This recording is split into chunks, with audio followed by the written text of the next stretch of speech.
না শোনো মুই কি কং কি মোক টাকা পয়সা দেন না দিলে কিন্তু মুই দিবেন নং সেটা কি করবেন এটি কও দিব তুই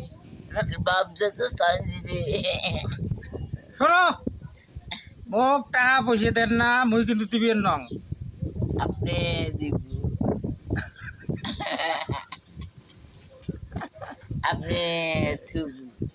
যদি মরে যাস না শোনো মুই কি কং মরি গেলে মানুষে কবে যে কত টাকা মানে আমার টাকা দিয়েছে মোক টাকা টুয়া দেন না আর দিলে শোনো মুই মুই কি কং ওই আলামিন ডাক্তার আছে না 2-4 টাকা হইলেও ও মাক দিবেন মরাইডি থাকো তাতে সমস্যা নাই বুঝছেন মানুষে তোমরা মরি গেলে তুই একটা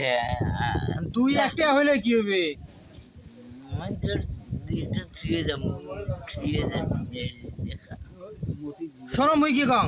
শুনছং ওই আলামিন ডাক্তার দিবেন তোমরা ভালো লোক তোমার টাকা মরি গেলেও মনে হয় সাথে টাকা দিয়ে দিবে